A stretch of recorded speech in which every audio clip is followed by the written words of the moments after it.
ବାପା ଏକ ଶବ୍ଦ ନୁହେଁ, ବାପା ହେଉଛନ୍ତି ସ୍ୱର୍ଗ, ଯାହାଙ୍କ ତ୍ୟାଗ, ତପସ୍ୟା ଓ ଅକ୍ଳାନ୍ତ ପରିଶ୍ରମରେ ପୂରଣ ହୁଏ ଆମର ସବୁ ସ୍ୱପ୍ନ। ବାପାଙ୍କ ପରିଚୟରେ ଆମେ ସମାଜରେ ପରିଚୟ ପାଏ। ବାପା ହେଉଛନ୍ତି ଏମିତି ଏକ ବିଶାଳ ବୃକ୍ଷ, ଯାହାର ଶୀତଳ ଛତ୍ର ଛାୟାରେ ସାରା ପରିବାର ଖୁସିରେ ରୁହେ। ଆମର ଇଚ୍ଛା, ଆମର ସ୍ୱପ୍ନ ପୂରଣ କରିବା ପାଇଁ ଦିନରାତି ଚିନ୍ତା କରିଥାନ୍ତି। ଆମରି ପାଇଁ କେତେ ଯେ ପରିଶ୍ରମ କରନ୍ତି, ତାହା କଳନା କରିବା ଆମ ପକ୍ଷେ ସମ୍ଭବ ନୁହଁ। ଆମର ଇଚ୍ଛା, ଆମର ସ୍ୱପ୍ନ ପୂରଣ କରିବା ପାଇଁ ଦିନରାତି ଚିନ୍ତା କରିଥାନ୍ତି। ଆମରି ପାଇଁ କେତେ ଯେ ପରିଶ୍ରମ କରନ୍ତି, ଆମେ ତା କଳନା କରିପାରିବାନି। ମା ଘରର ଗୌରବ ହେଲେ ବାପା ଘରର ଅସ୍ତିତ୍ୱ। ମା ତ ଦୁଇ ବେଳାର ଖାଦ୍ୟ ତିଆରି କରିଥାଏ, ହେଲେ ବାପା ଜୀବନ ଯାଙ୍କର ଆମରି ପାଇଁ ଖାଦ୍ୟର ବ୍ୟବସ୍ଥା କରନ୍ତି। ବାପା ଥିଲେ ଆମକୁ କୌଣସି ଦାୟିତ୍ୱ ନେବାକୁ ପଡ଼େନି। ସବୁବେଳେ ମନରେ ସାହସ ଥାଏ, ବାପା ଆମର ସବୁ କଥା ବୁଝିବେ। ବାପା ଥିଲେ ଆମକୁ କୌଣସି ବି କାମ କରିବାର ସାହସ ଓ ଧୈର୍ଯ୍ୟ ମିଳିଥାଏ।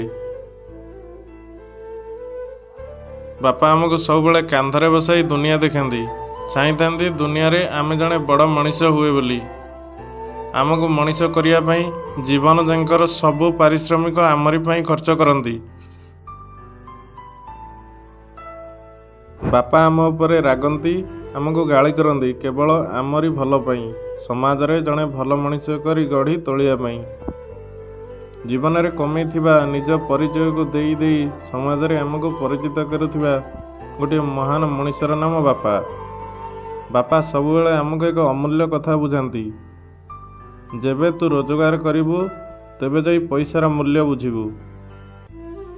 ବାପା ଆମକୁ ଜୀବନ ଜୀଇବାର ଶୈଳୀ ଶିଖାନ୍ତି, ଶିକ୍ଷା ଦିଅନ୍ତି, ସମାଜରେ ପ୍ରତିଷ୍ଠା ଦିଅନ୍ତି। ଶାସ୍ତ୍ର କହେ, ପିତା ଧର୍ମ, ପିତା ଅର୍ଥ, କାମ ମୁଖ୍ୟ। ବାପା ହେଉଛନ୍ତି ଆମର ସୁପର ହିରୋ, ଯାହାଙ୍କ ପାଇଁ ଆମେ ସବୁ ସ୍ୱପ୍ନକୁ ସାକାର କରିପାରେ। ସୁଖ ସମୟରେ ଆମ ପାଖରେ ସମସ୍ତେ ଥାନ୍ତି, ହେଲେ ଦୁଃଖ ସମୟରେ ଆମ ପାଖରେ କେବଳ ଆମ ବାପା ଥାନ୍ତି।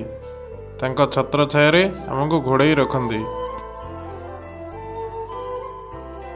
ବାପାଙ୍କ ବିନା ଆଶୀର୍ବାଦରେ କେହି କେବେ ବି ସଫଳ ହୋଇପାରିବେନି। ବାପା ଗାଳି କରନ୍ତି, ହେଲେ ସେଇ ଗାଳି ପଛରେ ଥିବା ଭଲ ପାଇବାକୁ ଦୁନିଆ ଆଗରେ ଦେଖାନ୍ତିନି। ବାପା କାନ୍ଧରେ ବସାଇ ଦୁନିଆ ଦେଖାନ୍ତି, ଯେମିତି ଆମେ ତାଙ୍କଠୁ ବଡ଼ ଦିଶିବା ଓ ଦୁନିଆରେ ତାଙ୍କଠୁ ବଡ଼ ମଣିଷ ହେବା। ବାପାଙ୍କ ତ୍ୟାଗର ମୂଲ୍ୟ କେହି କେବେ ବି ଶୁଝି ପାରିବେନି। ବାପାଙ୍କୁ ଭଲ ପାଅ, ବାପାଙ୍କ ସେବା କର। ଭିଡ଼ିଓଟି ଭଲ ଲାଗିଥିଲେ ଲାଇକ୍, ସେୟାର ଓ ସବସ୍କ୍ରାଇବ୍ କରିବା ପାଇଁ ଭୁଲିବେନି। ଧନ୍ୟବାଦ। ଜୟ ଜଗନ୍ନାଥ।